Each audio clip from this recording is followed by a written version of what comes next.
Well, I guess I stepped a little bit on the topic from our previous group, but maybe there are comments that you'd like to make as far as properly responding to reviewer comments or effectively responding to reviewer comments that you'd like to add, springboard off of where we were with the other panel. Well, a lot of what we talked about today, I think, from responding to grant reviews is still applicable, right? Say thank you and respond to every comment, and so we don't really need to rehash that, but maybe we can give some specific examples of things that we've dealt with and maybe a little bit outside. Every once in a while, I'll give you a couple of examples from me in the past few years. I work on HIV, and I had a paper on HIV and CRISPR, and it was looking at mutations and things, and I said, oh, well, you know, the repair event by non-homologous enjoyment, it's a throwaway line. And one reviewer said, prove that non-homologous end joining is what mediates repair of CRISPR double-strand breaks, right? Which was completely outside the scope of what I was doing, which every once in a while, you know, you don't want to do it for every comment, but you can explain something away like, you know what, really, that's a very interesting question, but a little bit outside the scope of this paper, right? And the editor will often back that up. Another recent example that I have was a comment, a question from a reviewer that I could not figure out what they were asking, right? And it was just bizarre. So, you know, talk with all the co-authors, talk with some other peers, and no one understands. It's this word salad of stuff, right? But you have to reply to every comment, right? And so how do you deal with that? So you can be very artful, and you don't want to do this for every comment, but maybe answer a different question that you have a good answer to. Well, I'm not, and you can admit, I'm not 100% sure what the reviewer is asking here, but here's a really interesting question that is maybe where he was going, and then answer that very, very well and very successfully. It may cost you another round of review to have a Q&A back and forth, but I think that's the right strategy too. If I don't have a clue what a reviewer is asking, or the responding author is lost as far as what the reviewer actually wants, I think it's perfectly fine to say, you know, quote the sentence. And that often is effective, because then the reviewer sees it again and it's like, yeah, I don't know what that means either right now. I wrote this review at, you know, midnight and did it really quickly, and let me see if I can clarify that. But I also like your strategy as very effective of, you know, if the reviewer means A, this might be my response. If the reviewer means B, this might be a response. And if you can't, you know, go either way, just say, you know, I'd really like to, you know, point out maybe what the confusion might be, but then I really need more guidance from the reviewer, and suffer the extra round of Q&A to get it right. One example, by the way, a little bit of intro on my part. I'm Milap Nahata, faculty in pharmacy school. I've been here about 42 years and still love what I'm doing. And I came from India for graduate school to Pittsburgh in '73. English was not my primary language, so the reason I'm sharing that with you is the first publication I had was in 1977. I was so scared that, you know, am I saying it correctly? Although I had a preceptor in residency, did a doctor of pharmacy together in residency. It's like a medical school does. But I was still scared, and am I representing the work in the most effective way? So the reason I'm sharing that with you is because just to say that's an acquired skill. Once I wrote the first paper, I really found the whole process so fascinating. And that is really the best way to communicate what you did, and whether your work is impactful or not. Because my field is, the journal I edit is Annals of Pharmacotherapy, and it represents the discipline of clinical pharmacy, which is really a relatively new discipline, about 50 years old. And it's the people who do this, who graduate with this program, they work with physicians to advise what's the best treatment for a given condition. So it's an advocate for the patient as well as for the physician. The journal is about 50 years old, and the first journal in our field. We get about 700 to 800 papers a year and reject about 78%. So that's the basic intro. One of the common problems I have seen is where we have one or two reviewers are positive, but one is really negative. And the authors are confused how come we rejected the paper. As was pointed out earlier, there is not a democracy that because two favored it, we'll accept it. Because the third reviewer was so thorough and really pointed out the significance of why this work is not really that important. So the point coming back to where you're asking about how to be a good reviewer is really not explaining so much about grammar or where the spelling could have been corrected, but really focusing on the impact and implications of the work that you're reviewing. So that is a common issue, and we always try to explain to the authors that it's really the overall significance and impact of what you're trying to do. That's what determines it. Oftentimes, the authors are confused when there are conflicting recommendations. Some reviewer might say that add a table or figure instead of text, and other might say that convert the table or figure to a text. So that can be confusing, but ultimately you are really the person deciding that because you want the best representation of your work. So I'm very happy if you can explain to me what is the best way to handle that situation, and I always go with the authors. Not explaining, not being very specific that I have made the change, but exactly where have you changed, what have you changed. All those things are really very important, helping me in making decision. Because my goal is to, same as yours, we want to make you represent the best work, your best work. So really trying to help me, help the reviewers. So really try to do your best, as was pointed out earlier today for the grant review. Same is true for papers review, that we really are helpful to you. We want to be helpful to you. We are really your advocate. And the whole reason for peer review is not to put stumbling block or be an obstacle for you. It is really to help you become better. And even for my editorials, when I write editorial for the journal, I always want peer review because I can only think so much about a specific point. If it is not clear to one reader, most likely it won't be clear to others. So it's really having that attitude, positivity in your mind that everybody's trying to get to the same end point. You as an author, reviewers from their point of view, and an editor from his or her point of view. So we're all together in this. And I think with that attitude and having persistence and patience really helps a lot. Not being too impatient to just argue or because everybody's trying to help. And if we have appeal process, if you really felt there was incomplete review, I'm more than happy to hear from you because we want to make the best decision at the end. I liked what you were saying earlier about being grateful, that your response should be, one of gratitude, not overly obsequious, but grateful for the time and things. Some reviewers will be negative, right, and not negative in a productive way of making you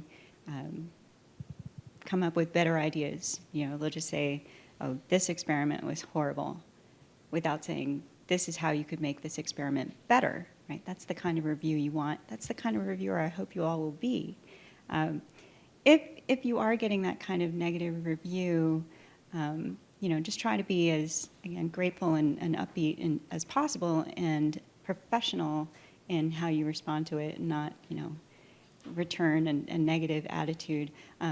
I had some reviews recently, and I believe the reviewer was English as a second language, and I think that they were looking for alternatives of ways to say, the author should really include this, right? They would say instead, the author had better do this.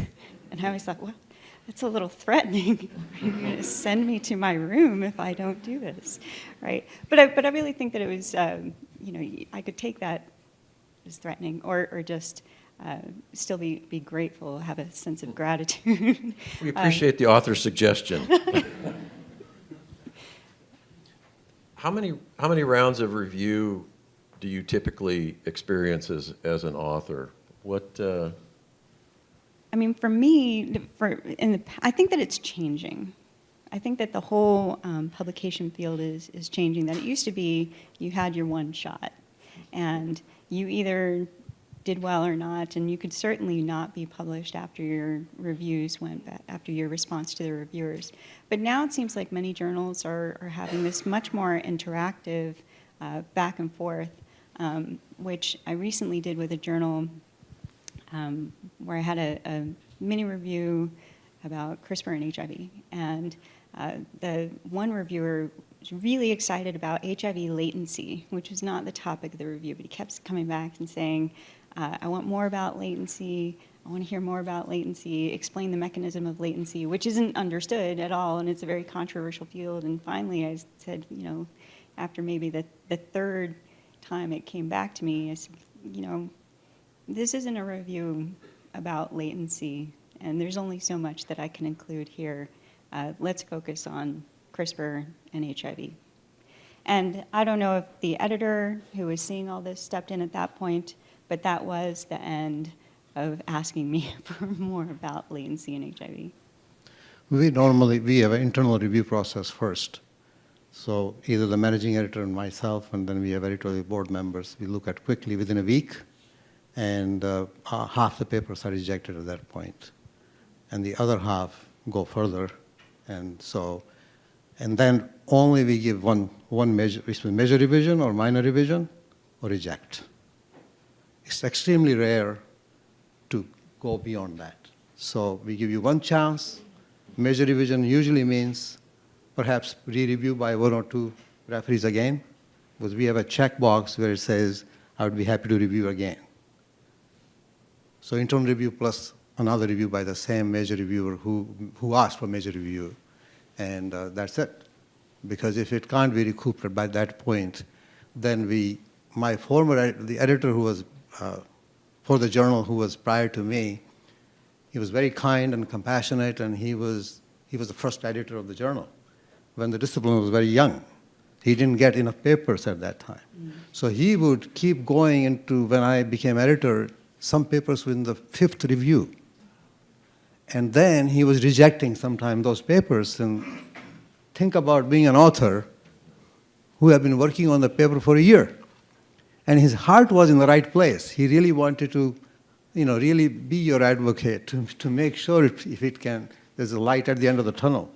But you can't recreate the study design. Some fatal flaws are going to stay fatal flaws. So I changed the process to just basically have this new way.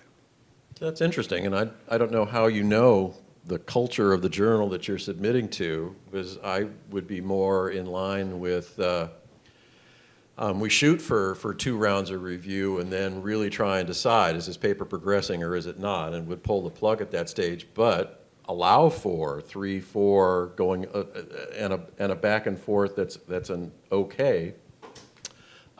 If there's just some point that needs to be worked out in a back and forth, and we heard, that's not the culture of your journal, and we heard, the 0 appeals. That was an eye opener. So, you say I don't know where it is on the website about whether this is a hanging journal or whether this is a more back and forth friendly journal, but apparently there's different styles out there about when is this paper making progress and on its way to acceptance versus this is just not going to make it. In my experience, I published in more than 60 journals in medicine, pharmacy, and pharmacology over the years. And by and large, internal review, most people have that in process, and many papers are rejected within a week or 2. And then if it goes further, then usually there's one more chance. That's it. So it's a major revision or minor revision or reject. So I would say 90% of the journals that I deal with have that process. Yeah, I think that that's true. And it's funny that there are more journals that are heading toward this interactive process. How many reviewers do you usually see on your paper? You mentioned, 1 and 2 and 3. I mean, in grant reviews, yeah, primary, secondary, and discussant would be pretty traditional. If we're talking about manuscripts, I mean, how many reviewers would you expect to see take a look at your paper? So we usually invite 5 by email, send them abstract, and thinking that 1 or 2 are going to say no. And typically that's the case. So we end up with 3 or 4, typically. Very rarely that all 5 would say yes, because we have 10-day turnaround. And that was not just arbitrary. I've been editor for about 20 plus years, and we found out that after 10 days, what happens usually is, because I did a subset study, 10 days, 2 weeks, 3 weeks, and those that I asked for 2 weeks, they were delayed the same way, like those that I asked after 10 days. It gets into a bigger pile, basically. So I found a sweet spot of 10 days, and that has worked beautifully. So now for decision making, our publisher is Sage Publications, and they publish more than 800 journals.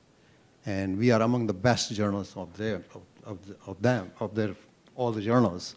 With our turnaround time, we make decision within 3 weeks. So that has really worked out very well. But I need typically 3 reviewers at least, sometime 4. Yeah, you enforce that timeline by cutting people off if they're late? Well, our editorial board and the reviewers know that if there's extenuating circumstance, they can tell us to extend. Our managing editor extends by 2 days or 5 days. But yes, they would be cut off. They wouldn't be able to submit. Yeah, these are interesting styles because I think our journal invests more in the reviewers that are chosen. The editorial management software, yeah, will invite or at least have queued up about 5 potential reviewers, but it always tries, well, it will send the email invitation to the first 2 and give them a timeline, and they say we're more invested in trying to get reviews out of those top 2 people, and you really have to misbehave to be disinvited. The upside is these are the people I want to hear from about whether this paper is good or not. The downside is, yeah, our timeline to a decision is longer. But a 3rd reviewer in our world would be a bad sign, I guess is also where I'm going with. We typically would want to have reviews from 2 people. If you got a 3rd person, we either needed a different expertise like statistics, or I needed a tiebreaker because there's a problem with your paper. It's a heads up to you. Why is there a 3rd reviewer on this paper? The main reason, at least for us, has been that discipline being younger than many other disciplines, that some of the younger reviewers are not as thorough. I shouldn't say younger. Some people may be busy, who may be senior people that were very busy and asked one of the other junior members to review it and didn't have time to really go through thoroughly. So I'm not judging the seniority by any means, but some reviewers don't do as a thorough job. So sometimes if one of the 2 are not very good reviews, then I'm really kind of stuck in a way. So I want 3. 3 is our really sweet spot. I've often, as an author and reviewer, seen 2 in my field. So maybe we should take questions. Yes. Questions.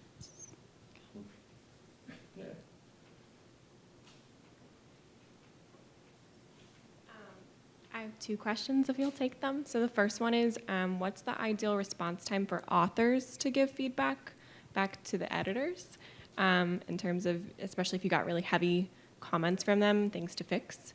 And then the second question is, how can we give you back the best, friendliest, most helpful response to those comments? I would say is, you've almost got that bird in your hand, right? And so you want to get back to them as soon as possible, right? This is going to move you forward toward publication. So not working on the paper that's still in preparation, but you are so close, right? From what we heard from our panel even, you're so close on this one. This is what you want to invest in. They will give you typically a deadline. We want to see a response by this date. And that's fine to wait till then. It's fine if they've asked for a lot of extra experiments, you can ask for an extension, right? And just say, you know, I'm not going to be able to make that deadline. They're also invested, especially if they're going to charge you a fee. They're also invested, they've got you on the hook, right? In seeing your paper get to publication. So, you know, the answer is really as quickly as possible. And for the second question of how best, I mean, I think we've covered a lot of, you know, thank them up front, don't be thanking at every point. If they make a suggestion that really is kind of an interesting experiment that you hadn't thought about, it's okay to be like, wow, I appreciate that. You know, we hadn't really thought about that. And the point of clarity that came up, particularly with the grant reviews, I have heard people who are not particularly successful in science always say, they don't understand me. No one understands me. And okay, well, if they're not understanding you, it's not because they're stupid. It's because you're not writing with clarity. And so you can always improve the clarity of your writing. And I think that is really a big thing, and including impact, right? Make them want to read this. Make them want to publish this. Yeah, be responsive. I mean, what's a response to review? One that's responsive. I mean, actually address the issues with your best argument, whether it's data, whether it's other literature, whether it's improved expression that clarifies the issue, whether it's really getting inside the head of the reviewer to really understand what exactly they are responding to, reacting to, criticizing. On the timing issue, I mean, we give like 90 days for a response. I mean, my advice would be bird in hand, yeah, as soon as possible. I mean, for me, sometimes that's been 6 months later because the reviewer really wanted to know the repeatability of a particular technique, and that took a whole another study. But as quickly as possible and still be responsive is kind of the general answer, because there's a psychology going on here that your reviewer on the first shot has taken their best and most detailed shot. Now you've moved to a back burner in their mind. They're not going to be as tough the second time around. So if you come in quickly, you may get a less judgmental, a less rigorous run-through. It's just the way human nature works. The longer it goes, the more their second shot is like their first shot, because they have to remind themselves of what the heck your paper was about all over again. So that's an odd and not very scientific, but very human piece of the review process is, you know, it's like, oh my God, this first review, it's like there was blood in the water. This reviewer is like a shark. I mean, they saw it, they smelled it, and they went for it. And then, you know, where did that attitude go on the second review? It's like all these things, fine, you know. We thank the author. You know, the author has satisfactorily addressed all the issues raised in the first review. It's like, who are you? And to say that's the human side of it. Come back quickly, and you will be, I think, have a better chance of having your arguments carry weight. Right, that second review, they might find all kinds of new things that they missed the first time. If you're so lucky, you say often I find, you know, yeah, okay, the author worked hard to answer my questions. I got other stuff to do. I took my shot the first time. You know, great, nice job, thank you. Usually we give 2 to 3 weeks for revision. And there's a sentence that says, if you would like us to extend it, please let us know. And I would say 90% of the papers come back within 3 weeks. And in the second review, the point you just made was sometimes reviewers do come up with new points. And then usually we have a sentence that says, it's really to help you. Please consider these additional comments. Really, yeah, that's the editor's language too, is I appreciate the difficulty that raising new points in review number 2 creates, but it really is a legitimate concern. It will make the paper better. You know, please address those. And then keep in mind, yeah, let's keep that to a minimum, please. Other questions? How do you incentivize reviewers? Like, what would make anyone want to review a paper? So the question is how to incentivize paper review, the tenure process. Some journals do incentivize that by saying we'll give you points towards something, or you know, it's rare. It's rare. Usually it's just out of the goodness of your heart and the understanding that, you know, you're asking people to review your papers. Don't be a jerk and just expect everybody to work on your stuff and you don't give back. It's the community of science. Absolutely. It drives me insane to read something that's been published that I think is weak or wrong. And so, yeah, it's being part of the community of science to police the integrity of your field. You have to contribute. If you want people to peer review you and give value to your work that way, you got to peer review sometimes too. And also it's important for yourself, for your growth and development. That's how you're going to learn how to better write. So I think it's really, from your point of view, for your, not just promotion and tenure issues, but I learned so much by looking at good work and not so good work. Absolutely. That's you start to see, as you start reviewing other people's work, you see writing that makes you crazy. And then when you see it in your own writing, you're like, oh. Lesson learned. Other questions? Right. Thank you.